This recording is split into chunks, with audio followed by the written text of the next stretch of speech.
Morning everyone. Welcome to this first infrastructure and planning meeting for 2025. Morning to staff and councillors. So we'll start the meeting with the karakia from Councillor O'Brien. Thank you, Councillor. Kia ora tātou. E tātou karana ngā mihi kua mihia. Wa tātou hea mana I tēnei rā. Tiraki a koutou ngā me mua te hāpori, nau mai hara mai. Wa tātou nei kaimahi. Nei rā ngā mihi kia koutou katoa. Ia tātou katoa ngā kaikauni hira. A tēnā tātou katoa. Kia unu e tātou. Ai hoa nore e kurori I tātou e maunga rongo I te whenua e whakaro pai ki ngā tāngata katoa. Amen. Ngai e hohe ngā ko hoki roto I tēnā I tēnō mātou whakatoa ni ato wairua tapu e o whenua I tohu tohu I a mātou kia whai kaha e mātou ngā hua pai, ngā hua tika, ngā hua pono e pāna ki tēnei o tātou hui. Tira te atu aku nunga whakamoemiti ka whakakorori I toi ngā tapu. Amen. Kia ora. Thank you. So we have Councillor James on Teams and Lenny Woolsey as well. So welcome to them. Just some notices here. The Council Standing Committee and Standing Committee meetings are live streamed on the Council website and YouTube channel. Public gallery attendees' presence implies your consent to being broadcast if you happen to stand in front of the camera. Further information about live streaming protocols can be found on the Council website. Health and safety, in case of an emergency, exit over there and assemble in Peace Park, which is over by the museum. So bathroom facilities are down the corridor where you came in the front door there. So now, can you hear me down the back? Thank you. We have no apologies, acknowledgements or tributes. Chair. Councillor Ryle. If I may. Thank you, Chair. Look, I'd like to extend a virtual bouquet and a very big thank you on behalf of residents and ratepayers over the fantastic display that had been put up by our gardeners in all our gardens, not only in the CBD of Whakatane, but also across our satellite towns. And there's been many acknowledgements that I've received congratulating the gardeners and the designers in their plant selection and the maintenance and upkeep of those gardens. So on behalf of many residents, a big thank you to our garden staff. Kia ora. And well said, sir, because they do make a great job. So, Councillor Dennis. Thank you, Mr. Chairman. I also would like to give a bouquet to the staff and to some of the previous staff too. We had a debris flood the other day in Matata a couple of weeks ago. I believe 10,000 cubic metres came down both streams, filled them all up. But the bouquet is for the fact that whatever work we did after 2005 debris flow worked really well. So at the top end creek, the Waitapuru, nothing went wrong. It went under the roads, the roads were left open. Down at the other end, the Awatarariki, by the subway, incredible amount of tree root balls went through it, large trees, etc. like that, and it did flood. But the salt base we put in saved the houses down that way. So I think it's a big shout out to those that did the work, and it's justification in a way for the sad fact that we had to remove some houses from Awatarariki. And it just shows that within a minute's notice, there wasn't even any forecast rain, that we can have a massive downpour like that resulting in a debris flood. So big shout out to the staff and to those that did the works back then. Cheers. Thank you, Councillor Dennis. I'm sure they appreciate that. They do a good job. So also Deputy Mayor Emick has to leave at 11:30 and I need to go at 12. So don't want to rush, but if I have to vacate, then Councillor Isles will take over. Reluctantly, probably, but he's promised not to talk too much, so we'll be okay. Okay, moving on. Conflicts of interest. Do we have any conflicts of interest among councillors? There being none, we now move to the public forum and now invite Brenda Collins from the Thornton Bar and Eatery and Verna Felwasser from the Berry Farm to give us your presentation. once Brenda's finished her presentation, we can have a couple of questions. So thank you, Brenda. Werner?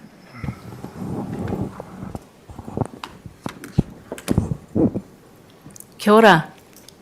You got me? Thanks for this opportunity. Very much appreciated.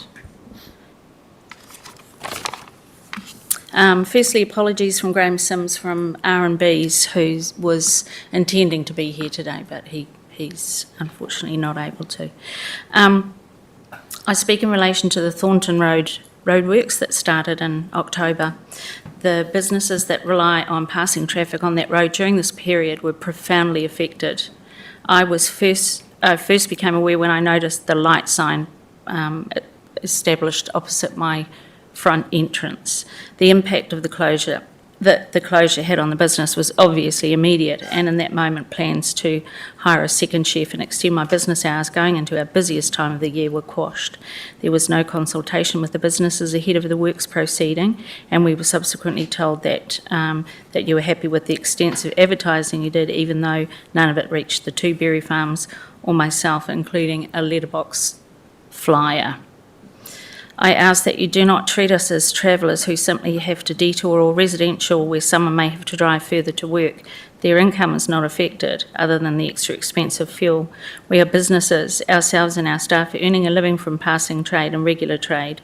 Most days we closed halfway through the day, aware that it wasn't going to improve. I, of course, still had to pay staff a full day. My revenue was down between 50 and 75%. We did meet with Council early in December, and from my notes of that meeting we received an apology for the inconvenience and lack of communication. We were told it was good the work was done in a shorter time frame than expected, which is true, and that it was planned to have had the road done in time for January traffic, but those summer months are all financially important to us right the way through. We were told that it cost a fortune to tell everyone, and one of the council members' husband's trucking business was affected because it was difficult getting in and out of the driveway. And again, I say just we are not residential, we are businesses. We need more than just generic advertising. That we were told the rates would have to increase by 200% if there was to be any financial support, but no one in the country does that. These are just the notes from the meeting. I'd be keen to know what that figure is actually based on, because my business is small and it would really only take a few thousand to enable me to keep trading, or alternatively to be able to actually shut down. Some days I'd have one car in the car park and it was just, you get to a certain time of the day and you just go, we're losing money now. Following that meeting, I received an email from Bevan Gray, and he pointed out that councils are permitted to temporarily prohibit any or all traffic while the road has been constructed or repaired, and that there is a clear public good in our roads being maintained, and it would be illogical for ratepayer funded compensation to be an added charge to the business of roading. And I wonder why that's illogical. He said, I accept that you may not have been hand delivered the letter that was distributed to affected residents, and we've noted to ensure that happens in future similar situations. The letter was one aspect of an extensive public communications campaign that I feel was adequate, and obviously it wasn't. I know that you have received financial compensation from council in the past. That was a different set of circumstances whereby compensation was made because council accepted that there had been inadequate notice given of works that had a direct impact on access to your business. And what I say is that this is a replica of that situation. I wasn't aware of any reopening advertising on the other end of everything. And it took some time for our regular customers and people to become aware of the fact that the road was open. I know it was open to a degree on certain days, but there was nothing at the tail end of it either.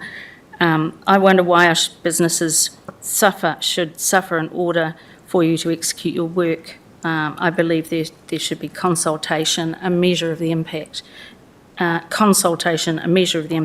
compensation.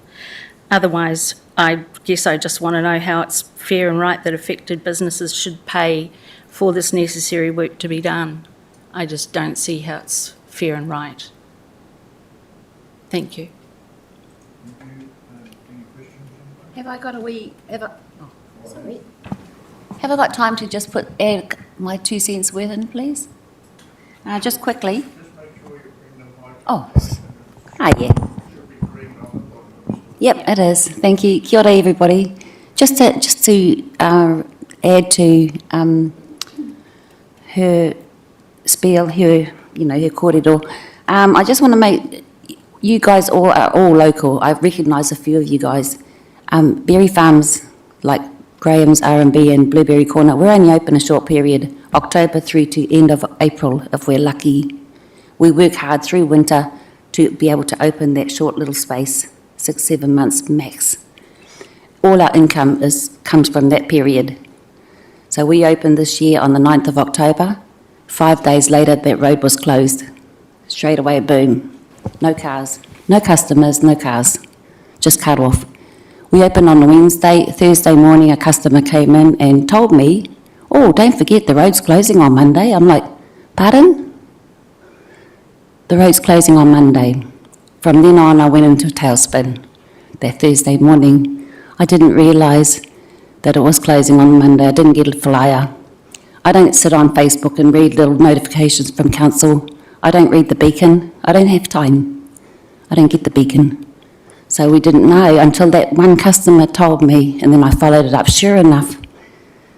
But that's okay, no consultation. The other thing is, on the 20th of October, I looked through, we had 50 plus locals, not backpackers, not foreigners, employed locals, 50 plus on the books. So all those people are reliant on us, giving them work to feed their families, their whānau. We were impacted too. Our sales just got cut straight away. The signage, I went for a drive.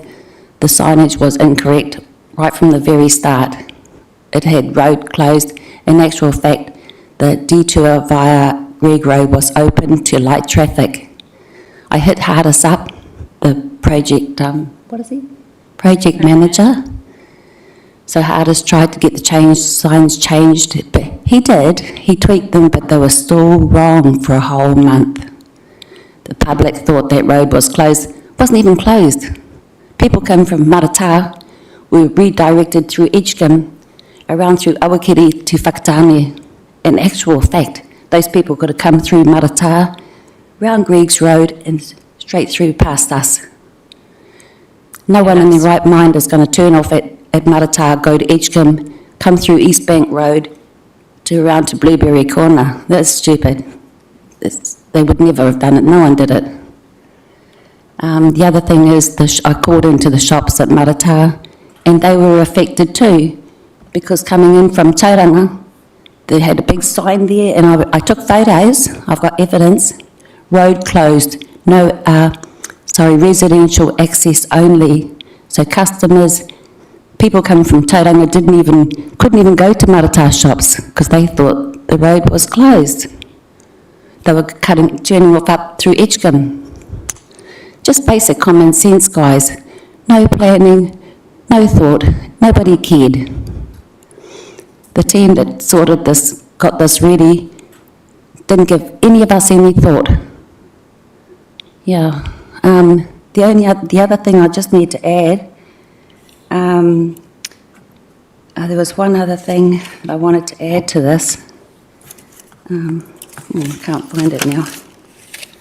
But I think you've got the, Hardus was really good, I might add. He was the only one who was prepared to, and he popped in every now and again and make sure we were okay.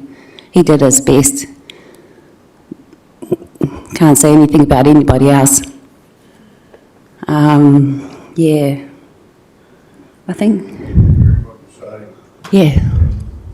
Thank you. Thank you. For your presentation, what you No, I'm just saying your microphone is not on. Right. Mayor Luca.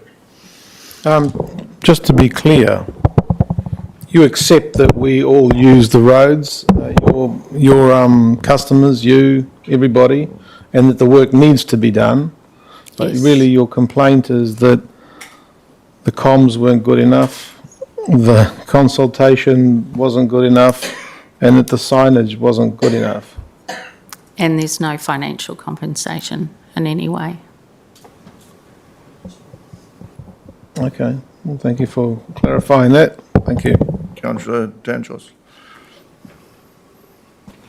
Thank you. Thanks for coming in today. Thank you. And I really sympathise with your situation because it's a thing that's out of your control and it's obviously had a huge impact on you. Clearly, the timing is one of the issues. Yeah. And it's happened during, your peak, your most busy time, and you've got to make hay while the sun shines, as they say. So I think it'd be useful for us to just, because often there is reasons why they have to do certain work at certain times. So I think we'll clarify that, because whether it was necessary that it had to be then or whether they could have adjusted it, and which comes to the consultation question of our staff having some kind of communication to see how to make this least impactful, I think would be Yeah, helpful. Directly. I suppose one of the questions for me, though, is how... So I heard you say that they had done a letterbox job and then advertised to media and whatever. How... And because you say, you don't read the Beacon and you don't look at social media, how do you think council should engage with people like yourselves to make sure that that you do hear what's going on and there's communication? Yeah, directly. Right. Yeah. So people In coming person. round, knocking on the door. Yeah, it's worthy of that because, our businesses were crippled. Yeah. And that's why I keep saying, don't regard us as just residential or drivers or visitors or, we're eking a living Yeah. on that road. Yeah. And we're responsible for employees Yeah. and for our customers. Yeah. Yeah. Yeah. For us, we've all got letterboxes. Even that slipped through. Yeah. No, thank you. Yeah, thank you. Okay, Councillor Thornton. Quickly. Kia ora, kōrua. Thank you so much for coming along to voice your concerns, well, more than concerns, voice your losses, I guess, and just to acknowledge your businesses and also those whānau that you employ. I know I've got some whanauna who work for the berry farms and things like that, and it's critical. That kind of seasonal work for many of our whānau is critical. That's when they sort of bank on being able to make as much as they can over that period to survive through that period. So I just wanted to acknowledge that, and I was going to ask similar questions to Councillor Sanchez, which was around, what is it that you would expect in terms of direct contact in the future if anything was to happen. It's been highlighted, the timing, and that really does need to be taken into consideration if our voting team is doing mahi where businesses are impacted, particularly if it's based on a definite season where you make your income. So you've already answered that. Your businesses obviously do have an online presence, so there are contact numbers. Would a phone call or to your businesses assist in being able to provide notice directly? Yeah. Yeah. Well before the period, Yes. just to allow you that feedback, in case you can say, don't you realise that this is our busiest season? Yeah. We're accessible. Okay. Yeah. 24/7. 24/7. 24/7. Thank you. I'd just like to add, I got a training. We trained up 15 employees, shop staff, the young girls, trained them up, took them through a 3-hour training, barista, all sorts of around the shop, making ice creams. So we did that 1 week, and then 2 weeks later I had to ring them all, text them all, oh, sorry girls, just have to wait now. It's just so slow, there's nothing going on. There is a definite ripple effect, I aside from lost just some, the obvious I lost some financial loss. girls. But what, can I just ask, how is it that I was compensated last time my access was, impeded, and yet this is without any communication that time either? How does this situation differ?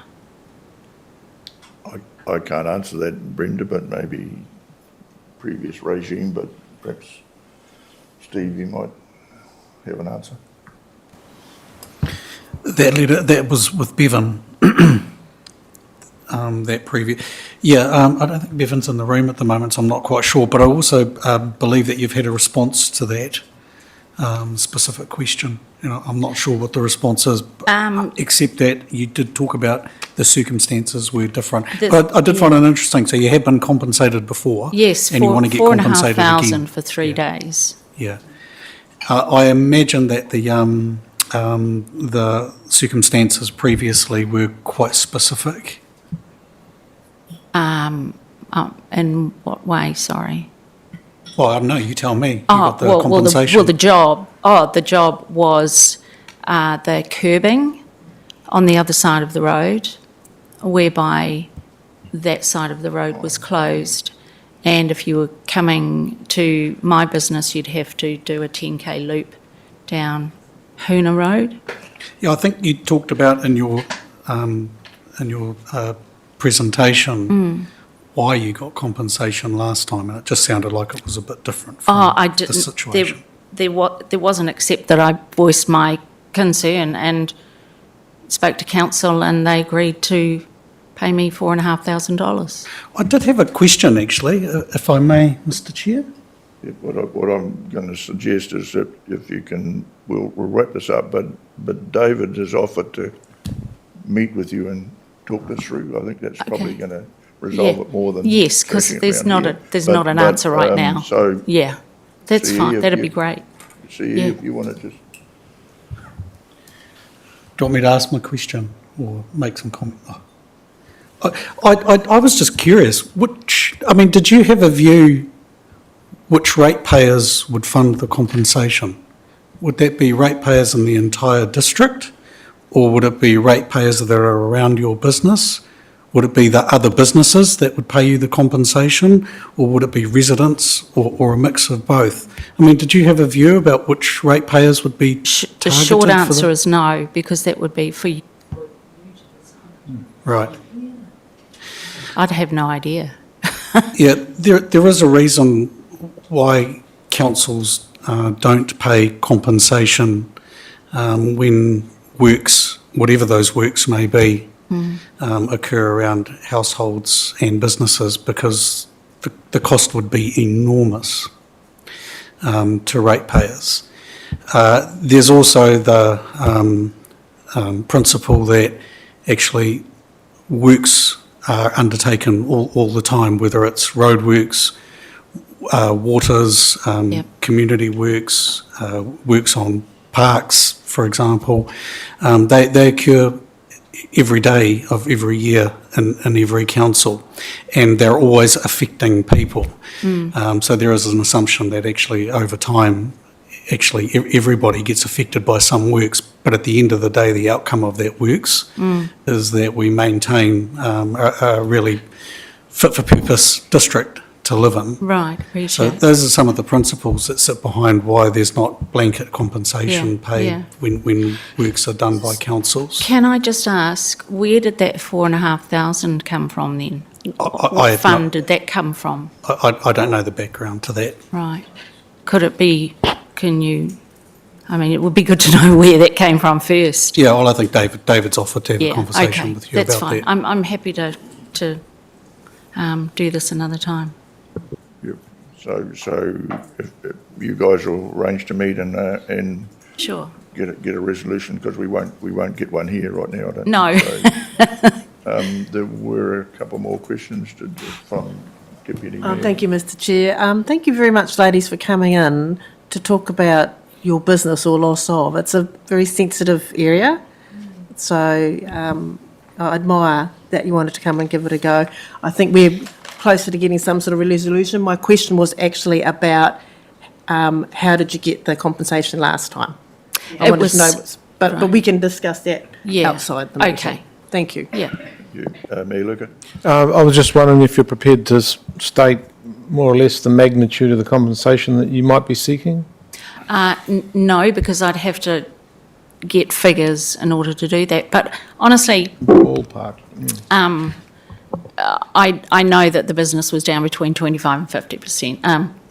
50 and 75, because some days there was one car in the car park, and you're obviously losing money with the kitchen just being on, and it's just not worth it. But sorry, what was the question again? How much? How much?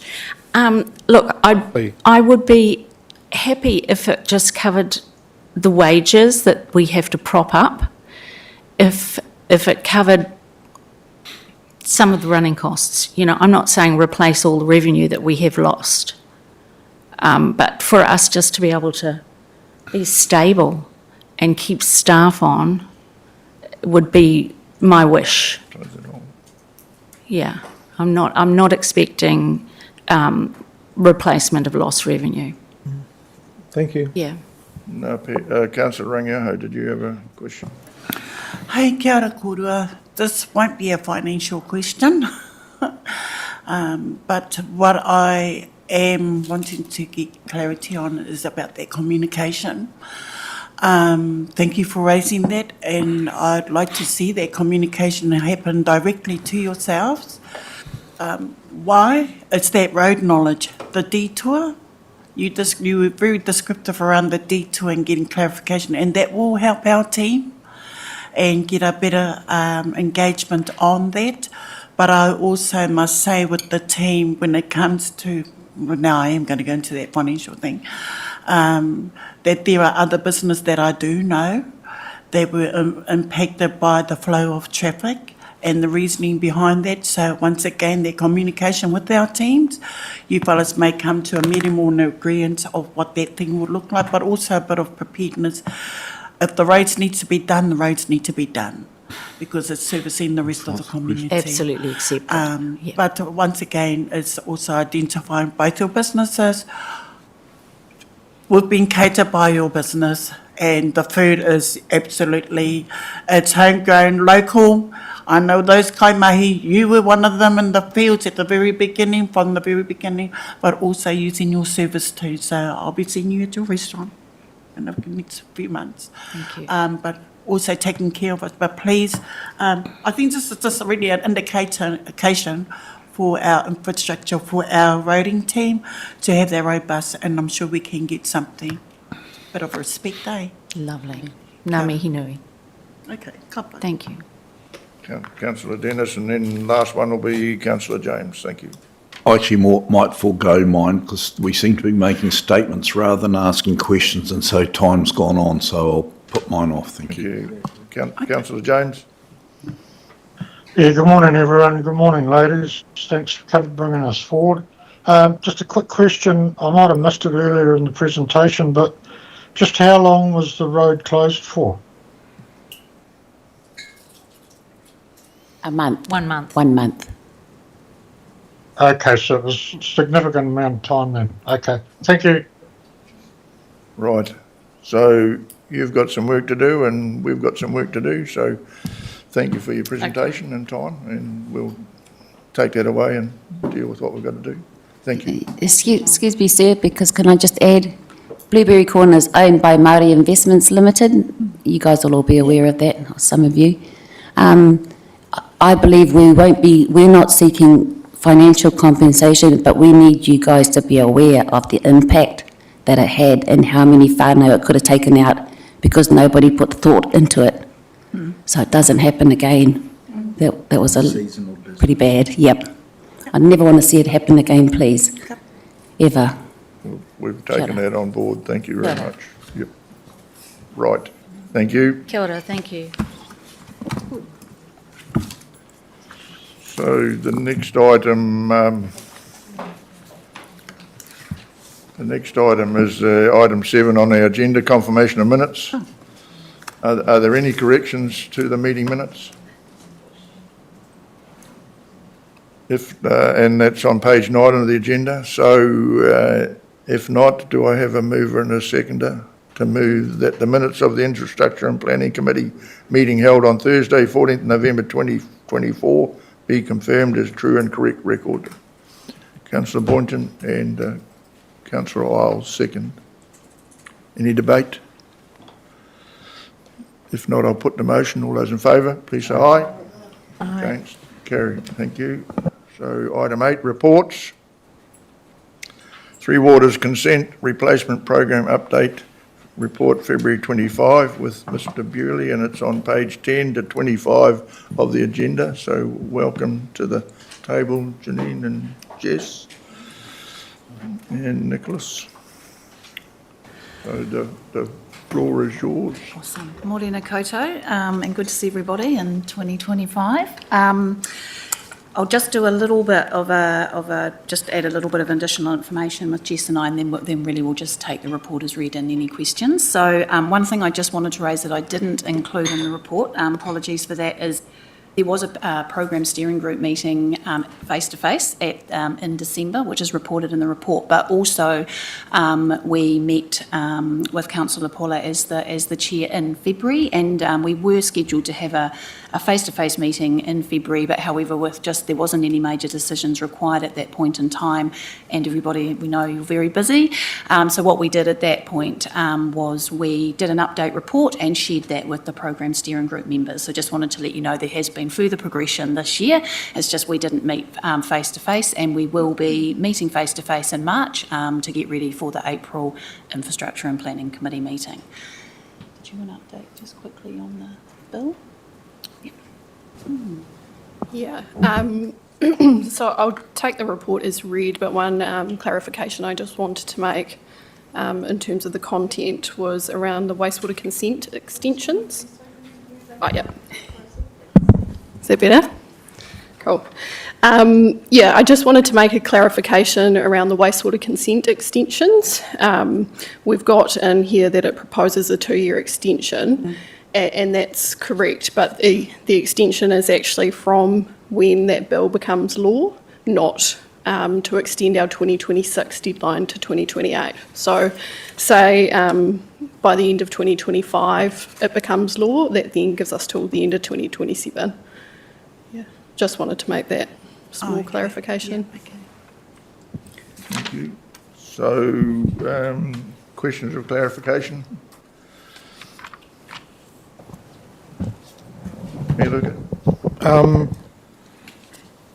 There's a lot of assumptions that we have to make here, and especially as far as wastewater standards are concerned, since they haven't come out yet. Drinking water standards have really not changed, which would imply to me that there wouldn't need to be any great change in the consent that we have to do. On page 16, there's a massive organigram, and the amount of quantum of money here is huge, and it won't represent any actual physical work being done, will it? It will. No, it won't. No, so we're talking 7 million, probably more, for no actual work being done, with 1, 2, 3, 4, 5, 6 levels of management and so on and so forth. So were the wastewater standards to be relatively consistent with existing ones, would we downscope this? Yes. Okay. Just be aware with that structure in the project team, the majority of all of those roles, other than your existing staff members, are all part-time. So we only have people contracting to do specific pieces of work for specific hours on those to make sure that we manage the budget appropriately. Yeah. Once the wastewater standards, which we are expecting on either the 25th or 27th of February, so we're hoping to get a look at those draft standards then, we will make make sure that that will then be informing all Three Waters work, including the Matata wastewater project. Well, maybe it's deceptive, but you look at that organigram and it looks fitting for a large organisation like Yes, about 1,000 people. Yeah, what I could do is probably just outline clearly next, just roughly which ones are part-time and I mean, to be honest, all of them are part-time at the moment. Yeah. Okay, thank you.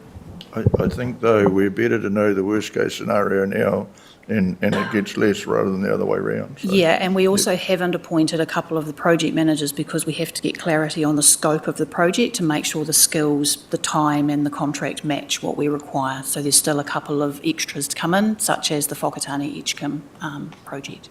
Because there are some consents that are just like for like, aren't they, which are relatively straightforward. So the water ones are, and we have brought in just a very small contract with a part-time person that's an expert in water, and they will be doing like for likes, as well as we're going to be sharing them already in existing teams. So the water ones, other than Whakatane Ohopi, which is a little bit more significant, the like for likes we think will be a very straightforward, very minor part of the program.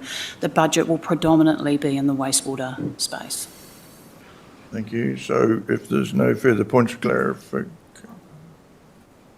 okay, or do you want to make it? Okay. So we'll move to the recommendations, which are on page 10 of the agenda. And I'll read them out. That the Infrastructure and Planning Committee received the Three Waters Consent Replacement Program Update February 25 report, and that the Infrastructure and Planning Committee notes the Program Steering Group terms of reference December 2024, Appendix A. So do I have a mover and a seconder for those, please? Yep. Councillor Dukes, Deputy Mayor Emick. Any debate? Councillor Boynton. Just wanting to confirm that I support the recommendation and also to acknowledge the work that's been done and specifically projects that are working alongside iwi to be able to come up with designs and solutions that work well and similar to the success that had happened in Matata. So thank you. Mr Chair. Mayor Luca. Yeah, I do have a bunch of questions, but since I'm in the steering group, I'll wait and put them at the next meeting. Okay, thanks. Thank you. Councillor Rania. Yeah, it doesn't help when I'm in the group too, eh? But it may be in terms of just clarity, because I just have a couple of questions that was inside on page 15. It was on page 15. And so what I'm looking at is the Whakatane equalised, there's a timetable, there's a table on there. And it's just to get it inside of my head of understanding what. So with the wastewater, we have the Whakatane equalised across the district with the three Whakatane Edgecombe and Taniata. What does that actually mean? That the Whakatane equalised across the district wastewater discharge resource consent. So you've got the Whakatane inside there, the table, Edgecombe and Taniata, and then we have something separate to Murupara. That equalised, what does that actually mean? Sorry about that. Sometimes it's about refreshing our memory. Yeah, so just through you, Mr Chair, and I don't have Bevan with me, but correct me if I'm wrong looking at David and Nicholas, but in terms of the equalised scheme, what you've got at the moment across all of those wastewater schemes, all of those ratepayers pay that activity. Murupara is funded separately. They're not within the equalised scheme at the moment, but all your other wastewater schemes, the costs of running those are distributed evenly across all ratepayers of those schemes.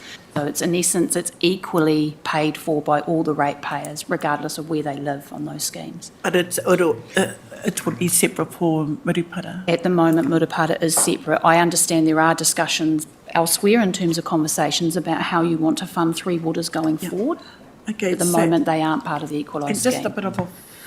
So just remember, we're in debate now, not questions. Yeah, okay. Okay.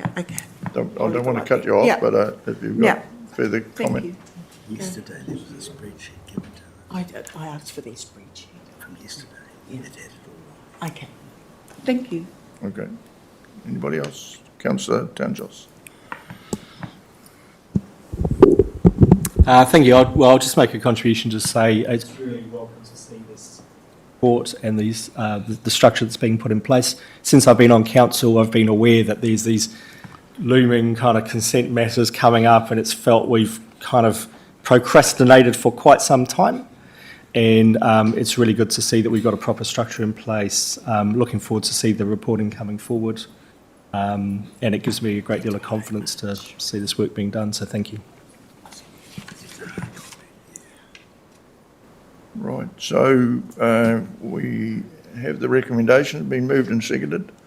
There's no further debate. I'll put the motion. All those in favour, please say aye. Aye. Against, carried. Thank you, ladies.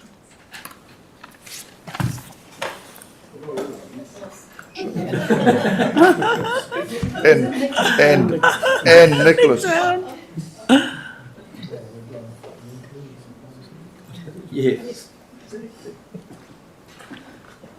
So now we have item 8.2 on the agenda, which is the amendments to the Register of Parking Restrictions, Prohibitions and Limitations. So we have Chris King-Hazel to present. Welcome, Chris. Thank Floor you, is Chair. yours. Morning, everybody. I take my report as read, but just to outline, we have in this report one existing amendment, which is outside Allendale Dairy. We did that recently due to safety concerns that were raised by the public, and we thought it was important to put them in place immediately. The other two are proposed recommended changes. One is a request from Regional Council to move one of the bus stops and to put a new one in Rada Street. And the other is a request from a Hopi for Square store that they want one car park removed for safety concerns. So I'm open to any questions. So we're on pages 26 to 35 of the agenda. So questions of clarification, Councillor Boynton. Kia ora. Just a question in regards to the Bridge Street one, and I believe it said that businesses have been consulted in light of the other presenters we had this morning. It says that there's a time for that from 2:45 to 3:15. Is that part of the car? Does that relate to the car park where people can't use it at all during that time, or they can't use it even when school's not open and in the holidays? And The change we've made is removing one of the car parks and putting in broken yellow lines, and that's to stop vehicles parking so close to the crossing that the children use to access the dairy. In consultation with the dairy, because we felt it was a high-risk situation, we informed the dairy that we would be making the changes, and the dairy had no objections to those changes as there's significant parking around it. I'm not sure about I think you might be referring to the P10 restrictions. Okay. And they may be around those times, and I believe that's when the children... okay, so they're not able to. Nobody's able to use that car park when school's not open. There is no car park. No car park It is there. broken yellow lines, no stopping. But at the moment, it's not enforceable until it goes through public notification in the register. Okay, and the business was okay with that. It's not going to limit them. Thank you. Any further questions or clarification? If not, I propose that we take the three recommendations under one resolution. So the recommendations are on page 26 of the agenda, and I'll read them out. 1, that the Infrastructure and Planning Committee receive the amendment to the Parking Restrictions, Prohibitions and Limitations Report. And 2, that the Infrastructure and Planning Committee approve the existing parking amendment and the proposed parking amendments, including the need for the amendments to be publicly notified as set out in Appendix 1, Register of Parking Restrictions, Prohibitions and Limitations, Schedule of Amendments, February 2025. And thirdly, that the Infrastructure and Planning Committee notes that once the parking amendments are in place, the Parking Restrictions, Prohibitions and Limitations Register will be updated following public notification. So do I have a mover and a seconder for those, please? Councillor Tanjos, seconded Councillor O'Brien. So any debate? Pretty straightforward, really. If there's no debate, I'll put the motion. All those in favour, please say aye. Aye. Against, carried. Thank you, Chris. And I hadn't forgotten you, Nicholas. Sorry about that. It's not a change of gender. Right. So 8.3 of our agenda, Matata Wastewater Project Update, February 2025. Welcome again. And this is on pages 36 to 41 of our agenda. The floor is yours. So probably just again, I'll take the report as read, but one of the things I just did want to clarify and highlight that has changed a little bit in the last couple of weeks is where we've outlined that we would be looking to bring resource consent conversation in April to April Infrastructure and Planning Committee. So what I just wanted to outline is that we are looking to bring a comprehensive report to April Infrastructure and Planning Committee. It will be more of an options report, which obviously will clarify where we're up to. Just in terms of the project, we are pretty much in essence of where we are on the project right now, technically complete. So the environmental monitoring program is complete, the cultural narrative is complete, and the wastewater system options and preferred option is complete, all in co-design with the Tanaitanga Aotearoa group. And then we've also got two other reports, which is the environmental effects report and also the land analysis report, which requires in essence the full project to be completed, which is where we're up to on the second property and the requirement of the second property. Because we've got so much strategic work underway in Three Waters in New Zealand and in the council, we are wanting to make sure that we don't get ahead, especially of the wastewater standards that are due out in February and the local government water services bill. So instead of pushing and going where we are with our current law and rules, we want to know what's coming in that bill and make sure that we are well informed and we make good decisions about Matata wastewater.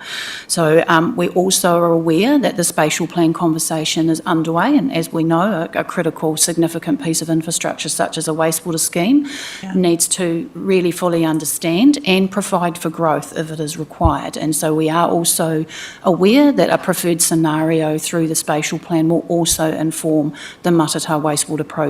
So just wanted to highlight that we are coming back with a comprehensive report in April, but there are a lot of moving parts at the moment that in essence inform the project, and we feel important because the way they will inform the project is going to be a lot around the funding and the design and standards for the project. So I just wanted to clarify that. The great news is the project is fairly complete, other than obviously, if we need a second property, we would have to acquire it. But before we went and made a significant financial decision like that, we've got a couple of critical pieces that we need to help inform us. So, questions of clarification? Mayor Luca? There's two main considerations for relating to the wastewater treatment there. I mean, one is to do with public health, and that's where the environmental monitoring comes in, for which I asked for a peer review. And now I've got a few questions on that, because it's quite nuanced there, what they wrote. The other one relates to this issue that Councillor Dennis was commenting on, and that is that we've just had a debris flow, but another couple of debris flows, as I understand it. Awatarariki, and then I thought you mentioned one of the other streams. Same rain bombs. Yeah, but Matata's got 5 catchment areas. Climate change is going to put a lot more pressure on those catchment areas, because now this is another sort of event. There was the 2005 event. They might come more quickly and more furiously. I think that we need to take that into consideration, and I'm not sure if we are. I mean, there's a kind of a microclimate around that area that's forming and is getting more intense. There was the flooding up in Manawa and on those ranges that happened recently, so I'm just not sure if that's in the thinking or not. So I'll let Nicholas talk about probably the wider issue in terms of how you deal with those types. But in terms of Tahi Hill Farm and what we've been doing on testing on that, which is in essence not so much for the treatment plant, but our ability to do land-based irrigation or disposal on that land, that part of the actual testing takes into account the trend of rainfall, including over the last 2-3 years, to make sure that we are then projecting forward and being very critically aware of what that could look like, and therefore the impact that has on the soil and our ability to what level we're allowed to put into the land summer versus winter. So that is all formed when we do look at the specific land analysis. But I'll let you maybe do the wider. Yeah, shall I answer the next part? So I think the issue around how you consider the natural hazard risk at Matata falls into the spatial plan and local growth strategy work, because that is this conversation around what is Matata in the future in terms of its size and scale and location, in terms of expansion. So I think that's the place for that conversation. And you're obviously the council's rep on that governance group. So I think that's the place to have that conversation. Any further points of clarification? If not, the recommendation is on page 42 of the agenda. No, it's not. It's on page 36. Beg your pardon. And I'll read that the Infrastructure and Planning Committee received the Matata Wastewater Project Update February 2025 report. So do I have a mover and a seconder? Councillor Boynton, Councillor Dennis. Any debate? There being none, I'll put the motion. All those in favour, please say aye. Aye. Against, carried. Thank you, team. Ian Morton needs to be here for this one. Oh, he's on his way, but he's not quite here yet. Okay. You're walking through it. Okay, that's right. So we'll go to Capex. Right, so we're just going to leapfrog 8.4 because Ian's still on his way. So we'll go to item 8.5, which is the Capex delivery update report, which is with Mr. Bewley. And they're on pages 63 to 72 of the agenda. Thank you. Okay. Yeah, thank you and good morning, everybody. So, the purpose of this report is really just to try and give you, I guess, comfort around the delivery of the Capex program and for Three Waters and Transport for this financial year. As you heard this morning, our roading program has been going gangbusters really this year. So I've never seen so much chip seal laid in one season. We've had a very good year. The roading program itself is downscaled, as you are aware it is, through this year is pretty well going to be delivered. So that's great. In terms of our waters program, I think a number of the big projects are actually, will either finish this year or are certainly on track in terms of their planned program. A few more ups and downs in terms of that area, but generally it's going very well. So you'll see there's a table there of specifics around where a number of projects and codes are sitting. I'll do my best to answer any specific questions around those if you have them. Thank you. So we're on pages 63 to 73, 72 of the agenda. So any question or clarification? Councillor Isles. Thank you, Chair. Page 64, the Te Mapu bus shelter replacement. I recall asking at an earlier meeting if that bus shelter was going to be removed, could it be relocated into the Waimana area? We've been after bus shelters since as long as I've been on council, and they've never been able to be funded. So I just thought, with that structure being removed, could it be relocated? I'll make a note of that and ask where it's gone. Thank you. Thank you. Any other points of clarification? Questions? So if not, Mayor Luca? There is nobody to ask. Oh, yeah, you're it. Hoping to have some friends, but they've left me. The work that was done there, the bus shelter and the bridge and so forth, are they all local contractors? Oh, I can't answer that. I'll find out for you. Okay, Yeah, all sorry. right, thank you. Okay, if there's no further question or clarification, we'll move to the recommendations, which are on page 63 of the agenda. And I'll read the recommendation that the Infrastructure and Planning Committee receive the Capex delivery update report. Do I have a mover and a seconder, please? Councillor Isles and Deputy Mayor Emick. So any debate? Deputy Mayor? Yep. Just a comment, thanks, Mr Chair. It's really good to see the Capex major projects all in a nice table with lots of green and yellow in it. Thank you. Thank you. Mayor Luca? And it is really good to see the Mapo bus shelter in place after all this time. So, great, thanks. Well done, thank you. Okay, so if the debate's no further, we'll put the motion. All those in favour of the recommendation, please say aye. Aye. Against? Carried. Thank you. Right. So. We can do the next one. Andrew's going to come up.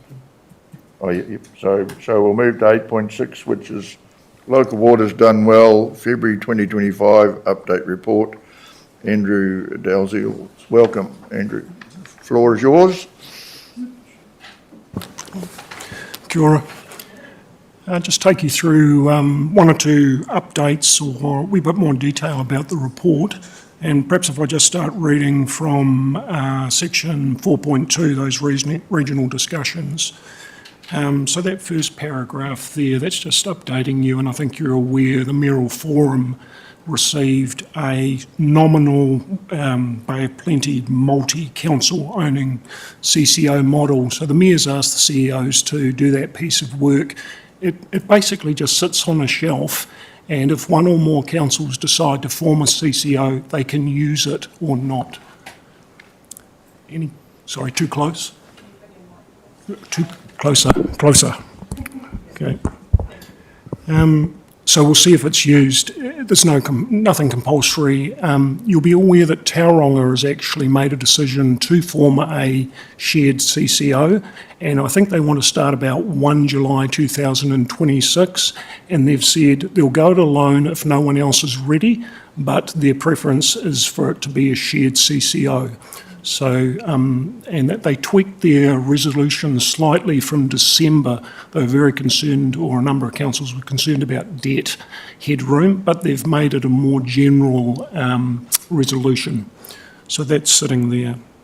That second paragraph, this is where you've asked the CEO to do more work on the financials for what a CCO would look like. The DIA took the 6 councils in the Bay of Plenty's LTPs, and they looked at the financial information for the first 10 years, and they said, if you formed a CCO with near on 340,000 customers, could it borrow, how much could it borrow, and if it could borrow a lot more and use that borrowing for Three Waters infrastructure, how better off would people be? And their work, simply based on the LTPs, is that in 10 years' time, if it was formed today, every average customer of Three Waters would be $665 better off. That's how cheaper the bill would be. Now, there's some problems with the DIA's work. It doesn't include establishment costs, set-up costs. If we joined Tauranga, they've got a flash IT system, we'd be up for IT costs. They wouldn't want to change theirs. You have to have a CEO, probably $400,000. A CFO, you have to have a board, the chair of the board, $100,000, the members of the board, $50,000, all these establishment costs. It doesn't take into account after you form a CCO, the staff all have existing employment agreements which tend to be honoured, but after the first few years you'd expect a professional board to start trying to make some savings, and so on the positive side, again, there might be 1 or 2% savings for consumers. The other big problem for us with the work is you'll be familiar with your LTP, where staff requested extra capital money to meet regulatory requirements for wastewater upgrades, and you put it out after 10 years because of affordability. So we've said to the DIA, we're not absolutely sure with our numbers that we can meet the regulatory requirements, and the auditors picked that up. So we've asked that work just be, it's just there, it's an indication. And later on in the report, as per the resolution, we talked about doing some more in-depth work with Tauranga, Western Bay and Plenty and ourselves. And Martin Jenkins is doing that work in far more detail with establishment costs and with those extra savings. And that'll be coming back to the council for your workshop in May. So we've got a date there, March, 26th of March. So that's when we'll be in a position to put a draft consultation document to you, get an indication of what your preferred preference will be. And then on the 10th of April at IPC, that's when you'd adopt it. Now we expect to get that work in-house. It'll start arriving after the 10th of March. And what we're waiting for is a discussion document from the Water Services Authority to come out at the end of February on wastewater standards and see how that affects our costs. And Martin Jenkins will rerun the numbers based on that discussion. We're trying to get a discussion with the Water Services Authority and the Regional Council in the room in early March to say, here's the wastewater standards discussion document, and this is our program. And I've referred in the report to say, Bevan did some work on, if you at Whakatane borrowed 21 million a year for Three Waters over 30 years, would we have an affordable program? He thinks borrowing 21 million Three Waters would be affordable. Actually, you spend more than 21 million at the moment and next year on Three Waters, so he's just done an average. And that work is pretty close to the review that TNT did. In terms of numbers, not quite accurate. TNT is about 700 million over 30 years. That 31 million is about 630 million. But we don't think the regulator will allow us 30 years for everything to become compliant. If you push compliance to the front of it, then all your renewals go to the back and you have levels of service problems, you have water leaks and all that sort of stuff. So a lot of it is dependent on what comes out from the Water Services Authority on the wastewater discussion. And if the smaller wastewater schemes can be what we call optimised with minimal improvements, then perhaps some of the numbers that you've got on there, about 30 million for a small wastewater scheme, perhaps it's only 5 million. Now there's discussions around you've got a desire to move your treated wastewater away from disposing it to water to land, and so 3 or 4 million goes up if you have to buy land, etc., if land's available. So there's a range of discussions going on in there. I think yesterday Bevan would have touched on the levies. You got a feel for that yesterday. So another imposition on ratepayers of over 200,000 per year. Everybody's in the same boat. So we had online submissions on a rather tight time frame, but we opposed them. We said this is being put on us by central government. Interestingly, the Water Services Authority, it's set up about a $25 million empire to do this work across New Zealand, and about 20% of it, I think, from memory, is central government funded. So we pushed it in terms of a Treasury paper that said it should be more towards 30% funded, but I'm not sure we're going to have any success there. 1st of July 2025, that will start. Another discussion document, which I haven't mentioned in the paper, was released from the Water Services, from the Commerce Commission just last week, and that is about what will be the new reporting regime. So if you think about your annual report and your quarterly reports to this committee, in the Three Waters you have some mandatory measures and some other measures that you're comfortable with as a council. In the future, the Commerce Commission will come over the top of those measures, and so we'll need to do a submission back on that. And again, I think one of our drivers will be, if there's public money involved, it's usually a chartered accountant that has to do the audit, and there's a bottleneck there. Your annual report's late because Audit New Zealand hasn't got enough chartered accountants to do the work. And so we try and stick with as much a cut and paste of existing information, but also it did take a long time to work out the measures that you've got. The DIA spent millions of dollars 10 years ago. It was actually when Rodney Hyde was Minister of Local Government on all these measures.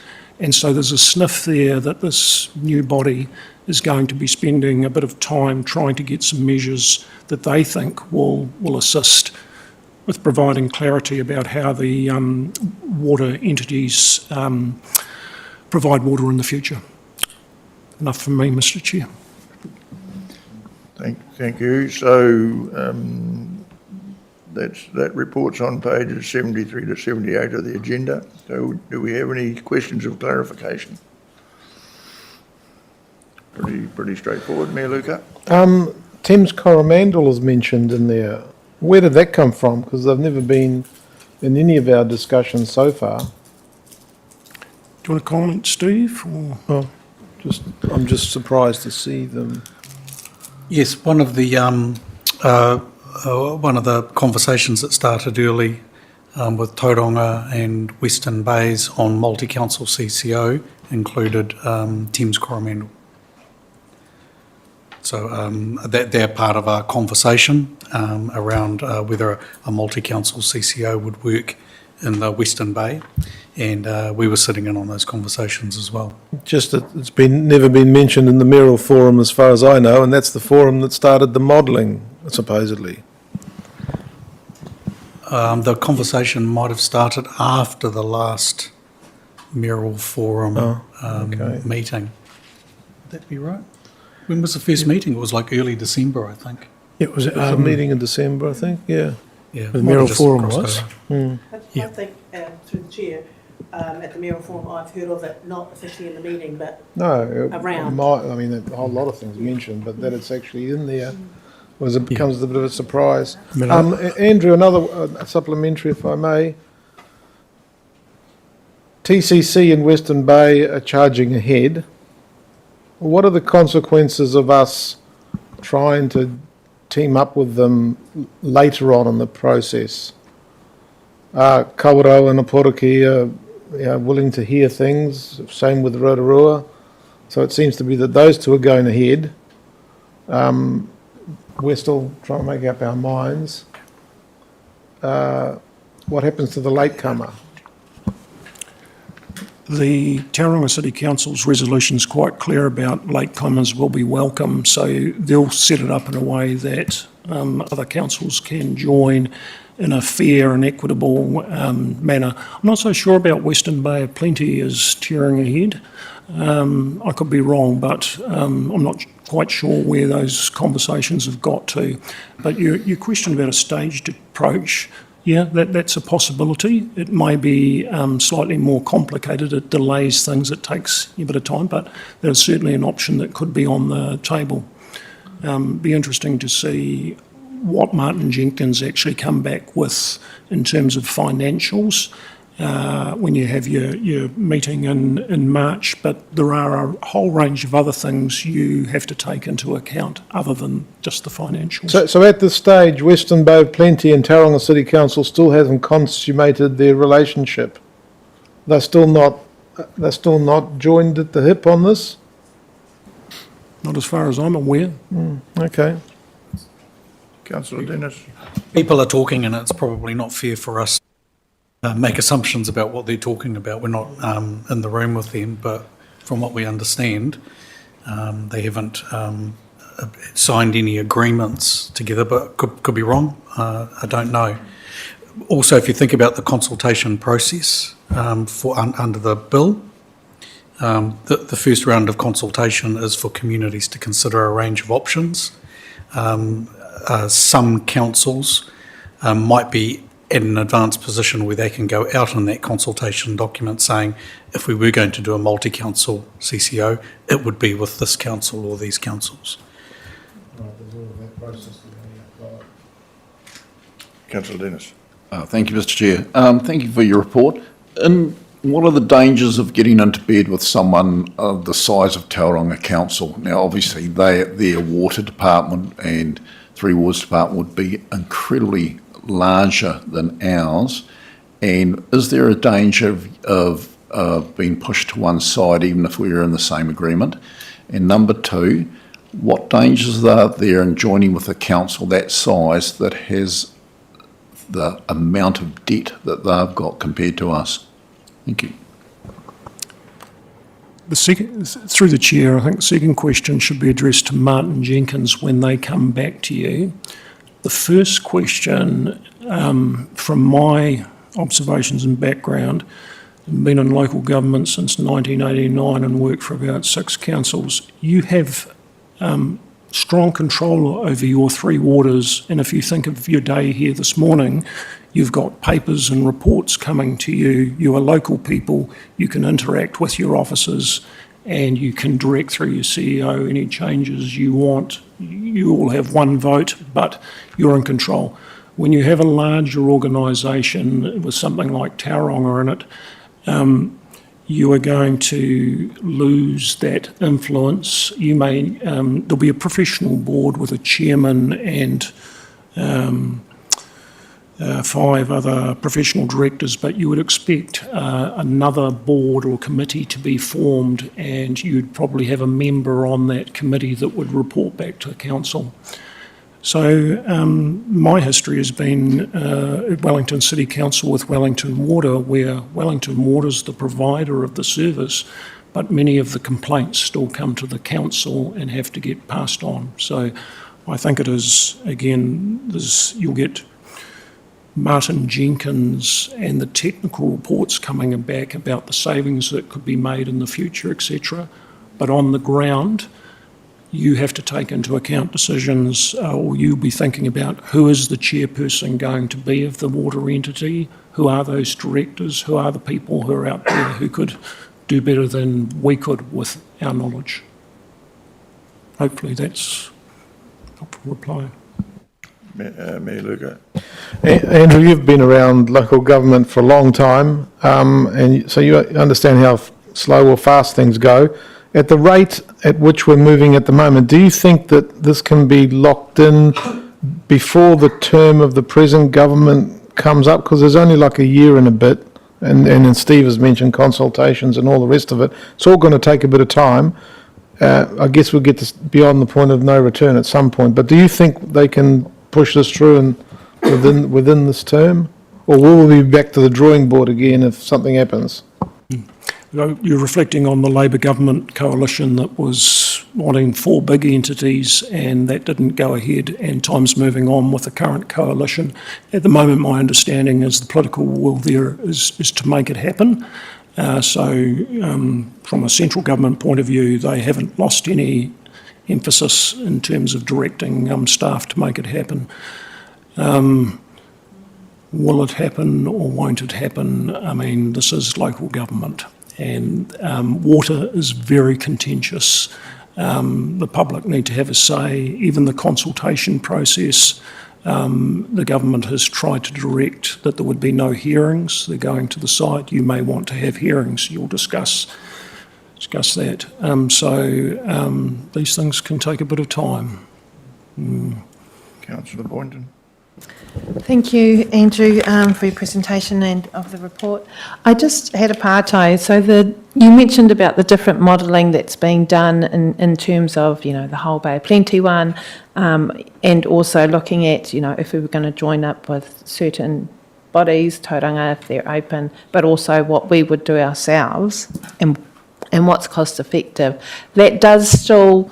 Do we still need to wait and see what the bill actually comes out with? Because there's some significant things in the bill itself, or the legislation, in terms of how things are controlled, how those CEOs are able to get money, what our powers are or what their powers are. Do we wait for that? I mean, we could do the figures on how much it might cost, but when it comes to seeing which one is best for us in terms of how much control it has depending on what comes out of the legislation, is that an issue? Yeah, through the chair, I haven't picked up so much the legislation. It's certainly the wastewater treatment standards are the ones we want. And that is a discussion document which is there for 8 weeks. And so it's really important to sort of understand the playing field that's going to be there for New Zealand and how that affects whakatane. But certainly in the legislation, the submission that's in front of you, there's some general objective bits and pieces in there that we've picked up, that the objectives were a bit weak in certain areas.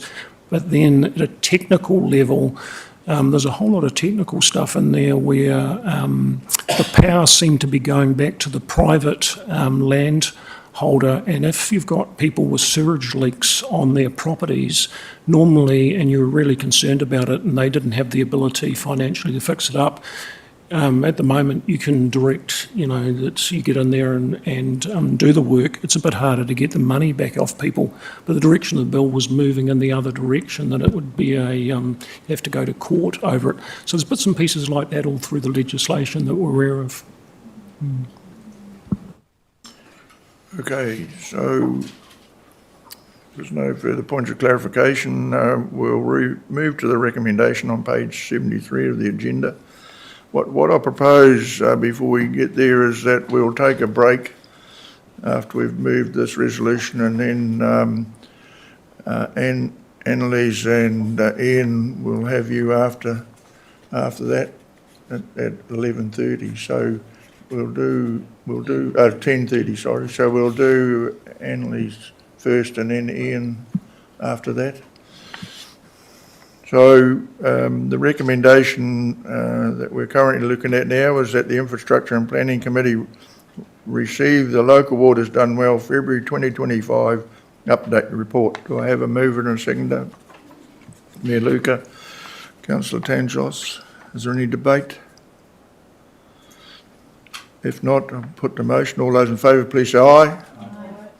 Against, carried. Thank you. So we'll break now till 10:30. And then carry on with the state highway speed limitation, and then the local waters bill submission. Thank you.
Buddy, we're going to continue with 8.7, which is the State Highway Speed Limit Consultation, pages 79 to 85. And Annalise, you're welcome to the table. The floor is yours. Thank you very much, Chair, and morena to all the councillors this morning. So I'll just quickly run through the report. I will take it as read, but just to highlight a few key points, and then happy to take any questions or clarifications. So this report was purely just to give councillors an opportunity to consider whether they'd like to provide a submission on the State Highway Speed Limit Consultation that is currently open. It's not in relation to any speed limits on Whakatane District Council roads or any of those matters. There will be a report coming to the 10th of April Infrastructure and Planning Committee meeting, which will talk more about local council speed limits. There's been various changes to the speed limit rules. It came into the new rule came into effect in October last year, but there's been 3 iterations of amendments since then as well. So there's a very brief summary of where things are at, and then also a link to the detailed website that's been set up with NZTA covering all the detail of all the speed limits that they're consulting on. This report mostly focuses on the speed limits that are in the Whakatane district, but there are a wide range of speed limits that the NZTA are consulting on across New Zealand. So, in particular, the speed limit along State Highway 30 between Whakatane and Rotorua was recently changed, and so it is subject to certain sections being reversed, certain sections being open for public consultation to determine whether it is reversed or retained, and then certain sections that there will be no changes at this point in time, but following July this year, once NZTA has dealt with all the mandatory reversals, they will then start to review all other speed limits, which will include those outside of State Highway 30, but also the few sections on State Highway 30 that are not being reversed and not being consulted on. So the main points are that the section of State Highway 30 outside the hub from just west of the Whakatane Bridge to just past the Phoenix Drive roundabout. That section, due to the classification of that piece of road as an urban connector, it requires a mandatory reversal. So whether or not public support that reversal or not, the speed limit dictates a mandatory change. But we wanted to raise it to councillors' attention because in some cases the Minister has made some exceptions to this if there was a local desire from councillors and or the Mayor to retain some of those speed limits. So the mandatory change will take the section outside the hub, which is currently at 60k, and reverse it back to the 80k per hour speed limit that it was prior to the changes. So there is an opportunity, if councillors would like to do a submission, that they could include some additional comments about that speed limit if there are views about that mandatory reversal or not. The next main point is, again, whether councillors would like to do a submission on the speed limits that are open for feedback or not, and the sections that are open for consultation are the majority of the sections between Whakatane and Rotorua that are currently at 80 kilometres per hour, where they used to be at 100 kilometres per hour. So it's typically the more rural sections of that road. The sections that are currently at 60 kilometres per hour between some of the very narrow windy bits of, say, the Rotomars and Hongi's Track, and the what they call peri-urban, where there's a lot of residential development, those sections are currently not open for consultation because there are currently no plans to make any changes to those speed limits. So it is quite a lot to sort of get your head around because there's all these different parts to it, but as I say, I've sort of summarised it in the report, and there were links provided to the more detailed information. And so I'm happy to take any clarifications or questions. So if I can just open the floor first. So for the hub, Can we ask that it stay at 60? Where would that go to where the sign is now, and then 80 out to the Taronga turnoff? Is that an option?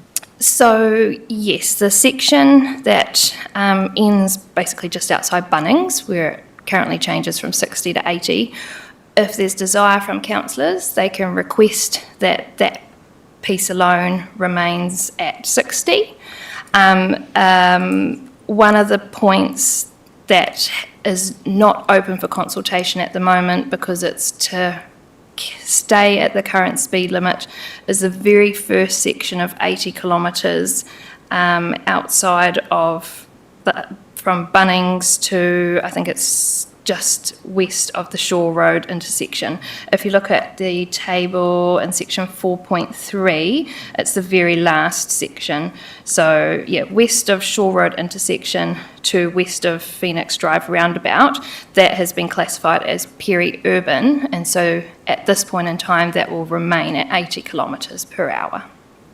We could, and then from there on it goes to 100. Yes, We could ask for it to go to the Taronga turnoff to 80. Yes, you could ask. So there is a opportunity in providing a submission that, as well as providing submissions on the particular sections that they're consulting on, that councillors with their strong views can also provide comments on other sections currently not open for consultation. We can't guarantee whether any of those comments will be taken on board or acted on at this point in time, but if there is desire to have those comments put in front of NZTA, this is an opportunity to do it. Okay, so, and just, you touched on local roads, and that we're going to get that paper later. Will we have an opportunity before that paper comes to us to actually give you our ideas to formulate some sort of plan, so that we're not coming in cold to a meeting and saying, oh, would not? So the paper that's being prepared for the April meeting is based on the feedback that we received at the last council briefing session, which I think was November last year. So we've taken on board all the feedback that we got from both individual councillors and the group as a whole about different views on the different speed limits that were being proposed. But I suppose there is an opportunity, if there's a desire to have a further briefing session before that paper, we can talk about that offline, but that opportunity is available. Or we could email you, I suppose, Yeah. Okay, I've said enough. So, Councillor Dukes. Thank you, Mr Chair. I will do the debate as to which option I prefer when we hit into the debate. First off, with the clarification is that given that we in a previous meeting indicated by the majority that it would be 80 k's to basically, was it the end of Blueberry Corner or something? So that will come in that next paper. So what we'd be saying is from the hub would be 60, and then from where it turns to 80, it would be all the way 80 k's from beyond Blueberry Corner, if that's the way we voted on that day. Yes, so the paper that's coming in April will include a proposal for Thornton Road, which will be from the State Highway 30 intersection to just past Blueberry as 80 kilometres. This current State Highway 30 consultation, as it stands, has the section outside the hub reverting back to 80, and then keeping the 80 from Phoenix roundabout to Gateway West, west of Shore Road, and then from west of Shore Road reverting back to 100. So it would mean people would go 80, 100, and then if turning down Thornton back onto 80. So if there was a desire, there could be comments from councillors to extend the 80 instead of ending west of Shore Road to end west of Thornton. So those are the sorts of comments I'd like to receive. That's exactly where I'm coming forward with that one. Also, I think in our feedback, is it possible to also put in there how extremely difficult it was to be able to make a submission? Okay. I've made an individual one, but it was really, really difficult on their website to actually find out how and where to actually make that submission.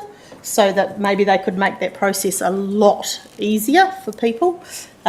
So I just felt that it wasn't just me, because I got other people to say, well, can you see if you find it easily. So I'll make a comment on which option I prefer when we go to debate. Thanks. Mayor Luca. Roughly how onerous is it to make, do you think, on this topic to make a submission? I mean, how much is it going to cost? In terms of staff time, I haven't been through the process myself, so I'm not sure exactly how onerous it is, but it shouldn't be a significant amount of time. In terms of the content, we'd be able to whip something up very quickly once we've got the direction from councillors as to what that content of the submission should be. Not a significant cost. And it took me about 10 minutes online when I did it. Okay. Not long. It took me longer to find it. Councillor Dennis. Thank you, Mr Chair. I've got a number of points on this, if I may, just queries. The first one in regard to what Councillor Jukes has said, that obviously if we're going to do that 80 k's out to the Thornton corner and then turn, I presume we're going to go a bit further on, so people are already slowed down from 100 to 80 before they hit that intersection, because that could be quite nasty. Okay, thank you. Just in regard to the paper you presented to us, on page 81, where it talks about the, from west of Oxford Road, which is the third paragraph down, to west of State Highway 34 Kawerau Junction. And where it says peri-urban and mountainous, does that mean that's going back to 100 k's?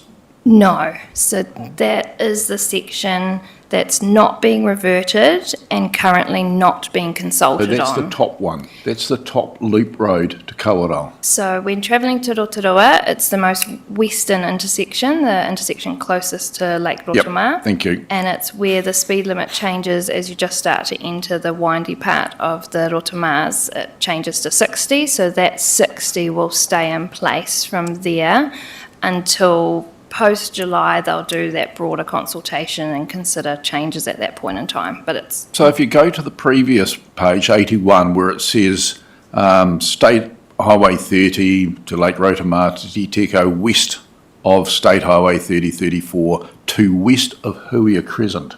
That Huia Crescent is in the middle of Te Teko, isn't it? So are we now saying that they're going to have 100 k's right to the intersection of Huia Crescent? No, so it's quite a bit west, so the west of Oxford Road is quite significantly west of Oxford Road, and same with this. So it's where the current speed limit at Te Teko changes from 80 to 50. That boundary won't move. They're just saying as you leave Te Teko, instead of going to 80, you will go back to 100. Thank you.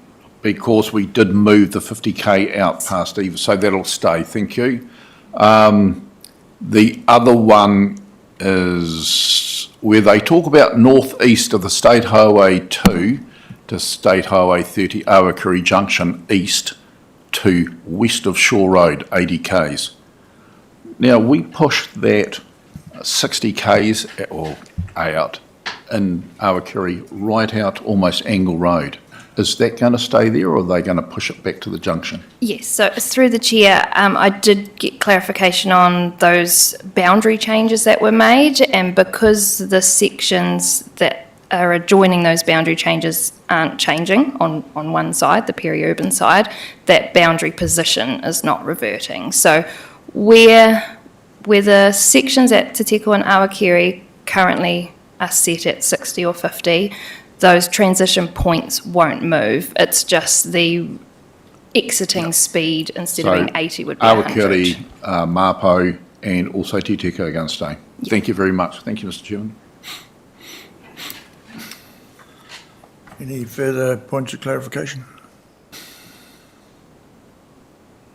So if we move to the recommendations, which are on page 79, what I propose is that we would take 1 and 2 together.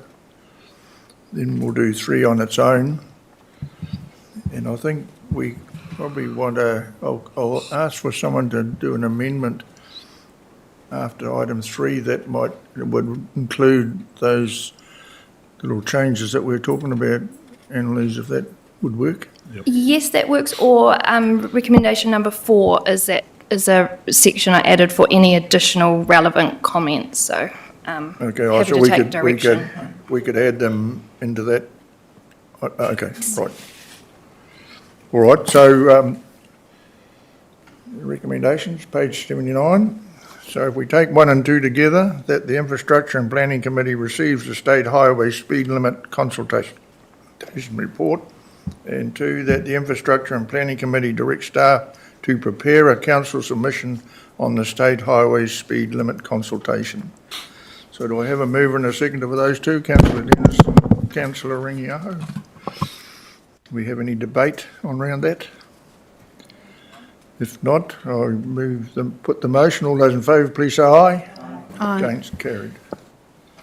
So item 3, on its own, that the Infrastructure and Planning Committee direct the theme of the submission to be. Now, is it retain or revert? I'll read it and then we'll debate it. I guess it's so the Infrastructure and Planning Committee direct the theme of the submission to be retain or revert the speed limits under consultation in the Wakatani district. Do I have a? I would like to move that it be referred. No, we've got to put up the recommendation before we debate it. I'm moving that the recommendation be revert speed limits, which is option 3. I'll second that. And if we debate that one, if people don't want it, then Yep. it'll go to the other one. Okay. So moved Councillor Duke, seconded Mayor Luca. So debate. Councillor Dennis. Mr Chairman, I'm against that. I believe we should retain the current speed limits. These current speed limits were put in by the previous government after a lot of research, facts and figures from Wakakotahi when they were then Wakakotahi. This current reversion doesn't come up with any facts or figures or reason why they should go back, except it might save you a minute. I have noticed that over the time and travelling all the way out there, that people are reducing their speeds even below. So people are getting used to the fact it's safer to come to 80 k's. There are a lot less accidents, I believe, from what I see in my role. And so I think just to put it back to 100 k's, just so that people can get there 5 minutes faster, goes against the whole concept of trying to reduce death and serious injury. And may I say that serious injury is what the terminology for those that have had an accident and will never ever be the same again is their ability to run, walk, etc., etc. There are a lot of them out there. And so I believe that there is nothing wrong with us allowing it to stay. So I'll be voting no to the motion. Any other comments? Councillor Dukes too. And then are you replying to the? No, I was just having my original say. Okay, because Councillor James has got a. Oh, you can go first, I don't mind. So Councillor James, you'd like to go next, please? Yep, I just don't want to get my vote missed here, so I didn't hear whether the motion was to retain or revert. I gather it was to revert to the previous speed limits, correct? Correct, yes. Yep, I support the motion fully. Travelling along State Highway 30 out to our place and that, I'm hardly ever in a line of traffic where everyone's sticking to 80, so yeah, I'm in full agreement with the motion as it is. Thank you. Thank you. Councillor Dukes. Thank you. I do agree with what Councillor Dennis is saying, but I do think it's more than just 1 minute. It's now 15 to 20 minutes extra to get to Rotorua. And I can give you an example of a business that has 4 employees. It's a 45-minute drive. It takes each person 15 minutes extra to get to work times 4, that business loses 2 hours productivity every day, which is 10 hours every week. And if you looked at it on an 8-hour day or whatever, that's 52 plus days per week of employee working time that it's lost. And there are many other businesses. So my main reason is basically, it is based on productivity. And I think that we should also, while I've got the floor, is that we should also be adding our consultation about the speed limit for the hub. So I think that that should be added in there. So thank you. That can be, we can add that in item 4. Yes, but I'm just speaking. Yeah, yes, okay. No, that's okay. Any further comment? Councillor Boynton? Kia ora, apologies if I take up too much time. I'm relatively in support of reverting to the speed limits because what they have set out, I wasn't too happy about it initially because I thought it was going to be a blanket return across the board. And the parts that they have considered to retain, I'm happy to support those, and that's the part. That's why I am supportive of reverting to the speed limits, because consideration has been taken for those particular communities and those through the roto maas. And if we are adding to the submission, advocating for the extension of the speed limits around the hub, then I'm happy to support that. Thank you. Thank you. Any further comment? If not, I'll put the motion that the Infrastructure and Planning Committee direct the theme of the submission to be to revert the speed limits under consultation in the Wakatani district. We have show of hands, please. All those in favour? You counting? 8 counting. 8 counting. Against? So do you want your vote recorded? Yes, please. Thank you. So the motion succeeds.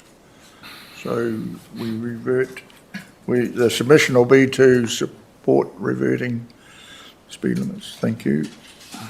So item 4, that the Infrastructure and Planning Committee provide staff with any additional relevant comments for inclusion in the submissions. So do I have a mover and a seconder for that? Deputy Mayor Emick and Councillor Dukes. So we now add, do you wish to add those bits in there? I think Annalise, no, I think you know what we were referring to, weren't you, for the hub? Sorry, if I can just seek clarification. So an additional comment about the process of providing a submission being difficult. A comment to extend the 80 kilometres instead of ending west of Shore Road to end west of the Thornton Road intersection. So it includes the Thornton Road intersection. And am I right that the submission is to include a preference to retain the 60 kilometres outside the hub? Yep. Yes. Okay. Any other comments?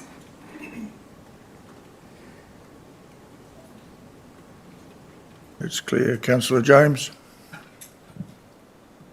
Yeah, I would I would only support it out to past the Thornton turn-off if the 80 k's is from the bridge, not from the Phoenix Drive roundabout. To me, everyone does 80 between the two roundabouts anyway at the moment, so just keep it simple, 80 off the bridge to the Thornton turn-off. Thanks.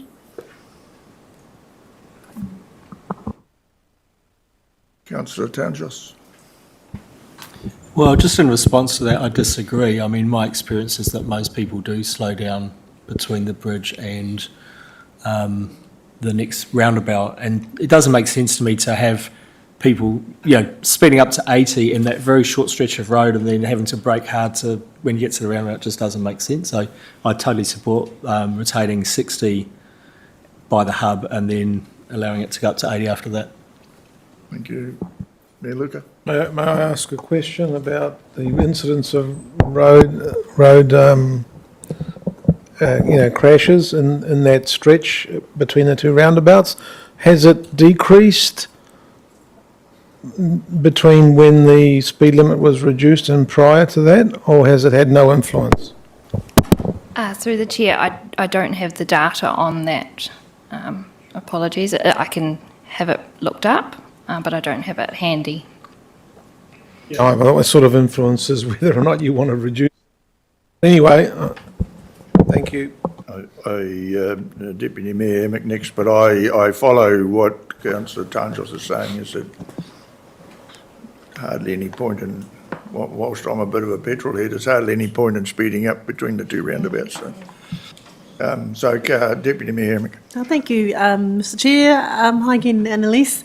I just wanted to, I know it's not about these roundabouts, but is there an opportunity to put somewhere in the submission about we still support a roundabout at Mill Road or the Mill Shore Road intersection? Yes, we can include that if that's the consensus.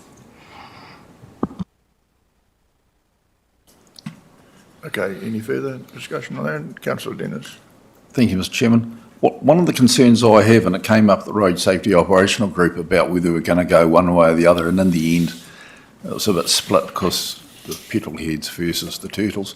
But one of our concerns is, like I said before, there's a lot of data as to why we changed them, but it's only been going a year, and it's like, from a scientific base, you don't actually have time to gather your data and work out where on average there's less accidents, more accidents, and what average people are doing. I doubt whether people have actually put it out doing an average speed and things like that, and purely this is just political favour to put it back, and that is especially with the speed between the two roundabouts. I don't know about you, but I've seen people try to cross the road there to go from the hub side over to the other side. And I think that more and more of those are happening, and I think it's really dangerous for us to revert or allow that to stay to 80 k's, especially out to Thornton, until we've had 2 or 3 years of data to actually see what the thing is. We all know how bad Shore Road was, the intersection there. For a while, it was just horrific, some of the accidents. A good mate of mine lost his wife on that corner. And so that's why I believe, I agree with the motion that we have from the bridge or between the two roundabouts to go to 60, and from Phoenix Drive out to the Thornton turn-off to be 80. It is a high traffic area. We have a number of people turning out of there, and I think they need to pause, leave it the way it is until we see what the data is. Thank you.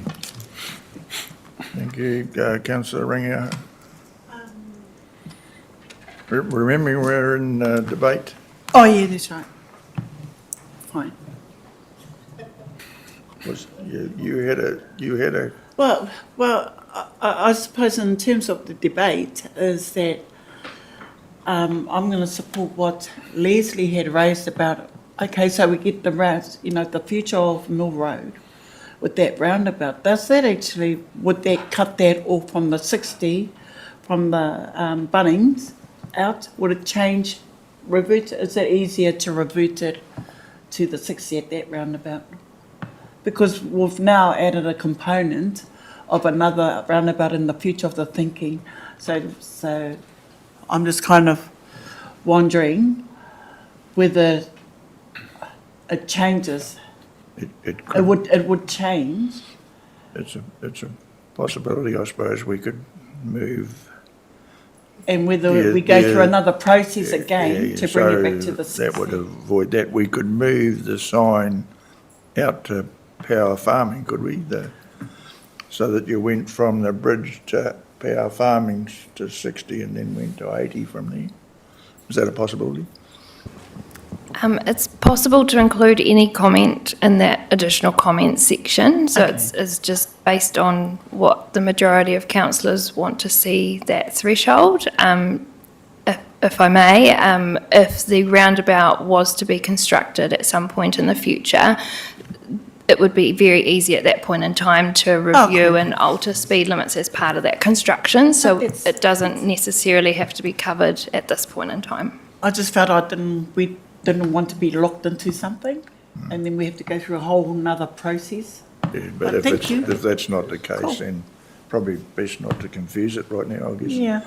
So if we're done with that, I'll just read that recommendation again, that the Infrastructure and Planning Committee provide staff with any additional relevant comments for inclusion in the submissions. And the additional comments are that we maintain the 60 from the bridge out to the current sign outside of Bunnings, and then 80k to out probably past that corner of on the way to Awakeri, so that people slow down before they get to that the Tauranga turn-off intersection. And that we also include in our submission the roundabout at Mill Road. We don't ask, you don't get. So is everybody okay with that? Yeah. So I'll put that motion. All those in favour, please say aye. Aye. Against, carried. Thank you. So the final one is... Mr Chairman, just before we move on, could I just make a comment to Annalise, is that I noticed a comment recently where, with that Mill Road intersection at the moment, there's a merge lane in the middle. And someone made a comment that people are actually treating it as a parking place rather than coming in and merging together. Is there a way to do education through our Facebook page and the Beacon to advise people that as they move into that, they're actually meant to start going and merging in, and maybe get State Highway 2 changed so it's actually got dotted lines moving in, because it's really dangerous there as you're coming through, and people they get that many cars behind them they can't see because it's about a 5-car parking lot, and all of a sudden they take off, and is it possible for education through the media and also maybe change the solid white line to a dotted line? If I may, through the chair, it is possible. It's something we can arrange. As a follow-up to one of the sessions we had last year when we were reviewing the subsidy cuts and the deferral of our previous project around the Shore Road, Mill Road intersection, one of the directions was to advocate with Waka Kotahi for improvements to that intersection. We have been actively doing that, but at this point in time haven't been successful in formulating a plan, but those sort of discussions are being had regularly with NZTA. We can't directly do anything at that intersection because it is a state highway, but we are advocating as best we can to see some improvements. But can't we put education in the... Yes, I can look at that. Thank you, Mr Chairman. Thank you. So the last one, item 5, that the Infrastructure and Planning Committee delegate authority to the Mayor to approve the submission on behalf of Council to meet the 13 March 2025 deadline. Do I have a mover and a seconder, please? Councillor Isles and Deputy Mayor Amick. Do we have any debate? Pretty straightforward. So I'll put the motion. All those in favour, please say aye. Aye. Against, carried. So thank you, Annalise. Good session, good outcome. Where are we on page? Submission. Right, so now we have 8.4, local government water services bill submission, and that's with Ian. So welcome, Ian. The floor is yours. And we're on pages 42 to 62. Kia ora. Good morning, councillors, your mayor. I will take the report itself as read. Just as far as background, so in February 2024, the current government repealed the last 3 water reform. In September 2024, preliminary act arrangements came out, and what that did was highlight the need for delivering a water service delivery plan by September 2025, and also provided some details about consultation, etc., around how to deliver against that. And they also highlighted some high-level understanding about what the government was expecting water service delivery providers to deliver against. This Act that came out in December that we're submitting and discussing today provides the detail around that preliminary arrangements. So it takes effect over and above those preliminary arrangements. This is 305 pages long, this Act. There's 432 clauses within the Act itself. But just in summary, on page 43, it provides just some detail about what this Act is, and I'll just read through the 3 bullet points. The bill provides for arrangements for the new water service delivery system. It provides a new economic regulation and consumer protection regime for water services, and it changes the water quality regulatory framework for the water services regulator itself. So that was what was Matata, now called the Water Services Regulator, and also it provides some provision around what Bay of Plenty Regional Council as a regulator has to do as well. Within the submission, so we've prepared a draft submission, and that starts on page 46 of your report. And within that submission, there are 5 key points that the staff have highlighted. One is complexity, one is cost efficiencies, the third one is the impact on Maori relationships, the fourth one is just the timing and confusion between the preliminary act and this act, and number 5 is strong support for new wastewater standards, stormwater standards and national standards. So that's in summary what the recommendations I've laid out in the submission. In addition, within the submission, we have highlighted against the Local Government New Zealand submission where we support or don't support, and in fact, actually all of these areas we support. We've highlighted strong support if it ties in with our key areas of submission as well.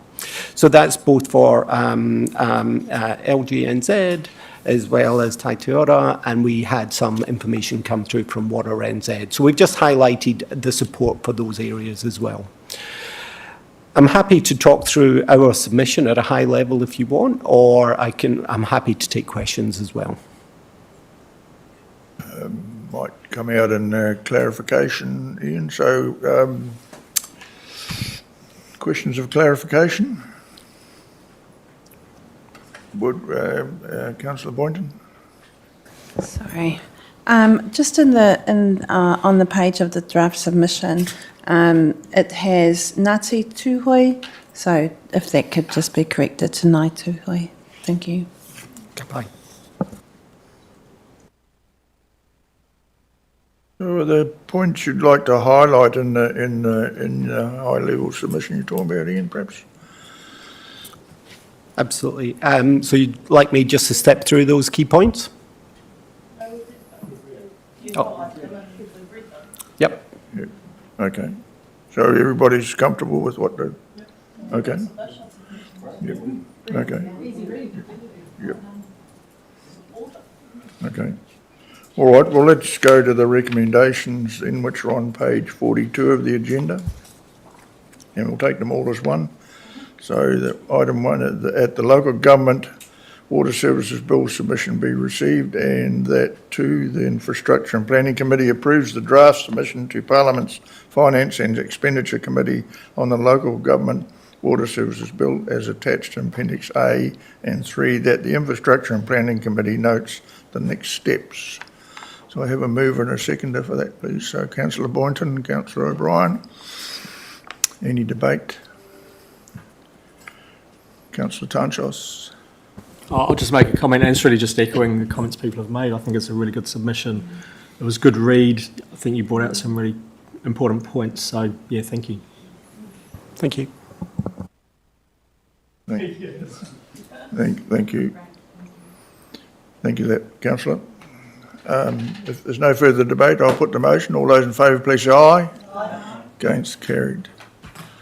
So, Ian, thank you and your team for the good work. It's a bit of a work in progress. Before I close the meeting, thank you for members of the public for coming and listening in, and I'll ask Councillor O'Brien to close with the karakia. Thank you. Kia ora tātou, kia nui tātou. Kia tauranga manaakitanga te mearo ngaru i rungi tēnā tēnā mātou kia mahea te mutua mā ki hiki. Toi te kupu, toi te manakai a toinganga tikanga koe ia te whakairihia e whakawātea. Au mie, ui e. Kia ora. Thank you, everybody.